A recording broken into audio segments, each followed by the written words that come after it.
in March, I asked you a series of questions about whether you supported Nevada's domestic partnership law, because two of your primary opponents had said that they supported repealing it. You weren't really sure at that time why same-sex couples needed legal recognition of marriage or domestic partnership or civil union.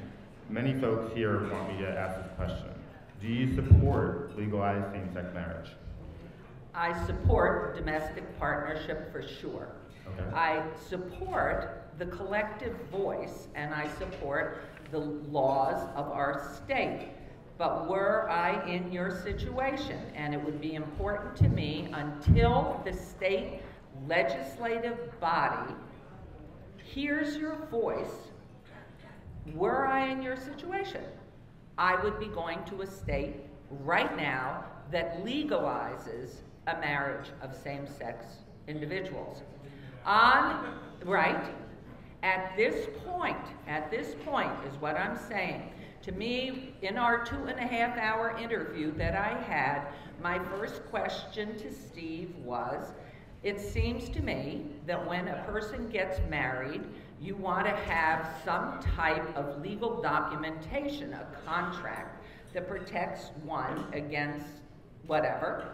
And therefore, that document, which I will tell you, 8 years ago in the city, the ordinance was drafted and passed to recognize domestic partnership, well before the state did anything.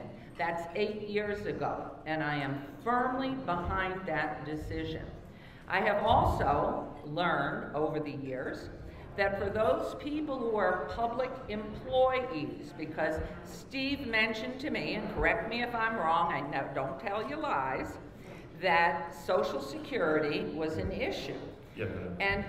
But I will tell you, while that may be an issue as one proceeds to have a relationship and marry, when I married my husband, that was not foremost on my mind about his or my Social Security. But I did subsequently find out that anybody in public employment may assign their benefit package to their significant other or domestic partner.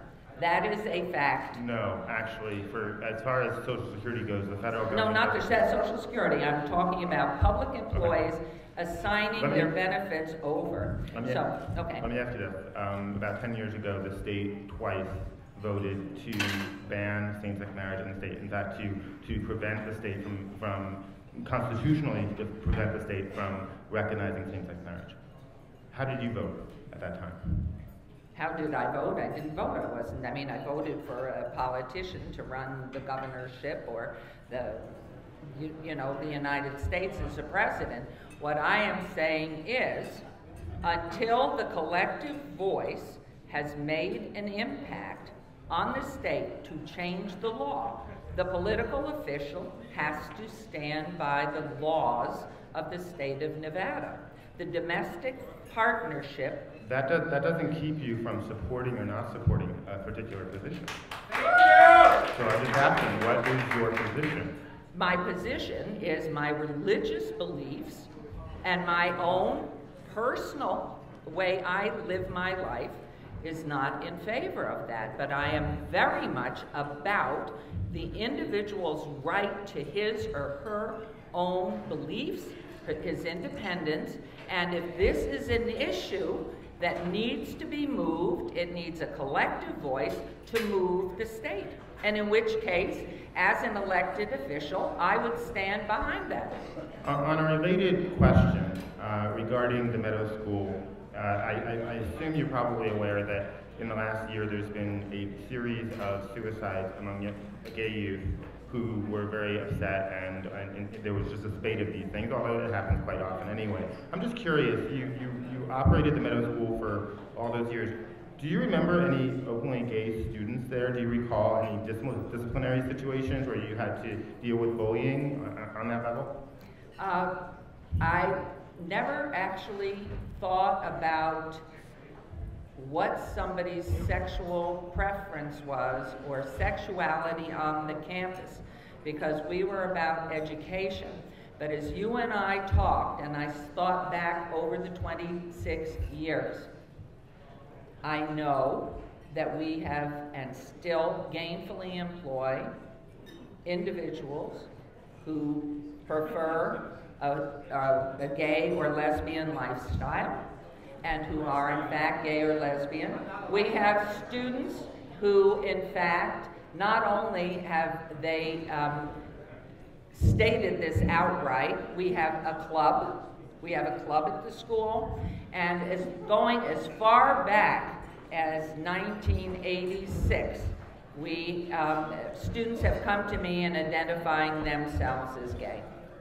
And the bullying goes on whether you're short or you're fat or you're somebody different or you wear eyeglasses.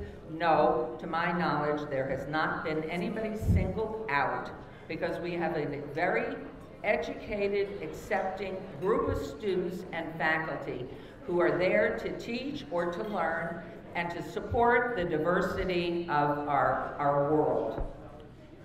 There are 3 bills right now pending in the state legislature that address the issues of transgender people. One would prohibit discrimination in public accommodations, one in housing, one... I'm totally against discrimination, 1,000%. That's not even an issue with me, and that bill should go through. We never discriminated at our school on anybody's anything. It was all about the quality and their dedication to education, their own educational background, and did they want to be at the school promoting the type of education that we had, which is a very traditional, old-fashioned, learn how to read, write, and do mathematics. I am absolutely for that. I would hire anybody who is committed to following in any job. In any job, and in housing, and in anything. We all have the right to be ourselves. So if a teacher of yours, a female teacher of yours, came to you and told you that she had realized that she needed to transition to become a man and wanted to continue teaching as a man through the transition, through all the rest of it, if the parents were opposed to it, what would you do? Well, first of all, they'd have to know about it. The first thing I would want to do is sit down with that teacher and go through the details of how he or she would want to see it transition. The way we have always dealt in our schools, what goes on in the classroom and to benefit the child. Today we live in an extremely diverse world. I don't have to say that to you.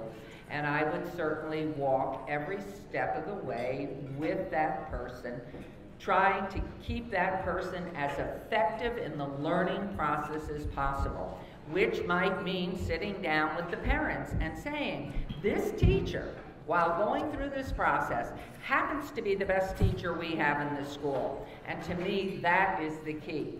It is about education and about the top teachers in every classroom. And I would say to the parent, excuse me, you are being very bigoted here. This is a human being, and it is not going to become an issue, but this person has a right to their lives, to live their life the way they see best. I promise you it will not affect the learning in the classroom, and perhaps even may be an advantage to it.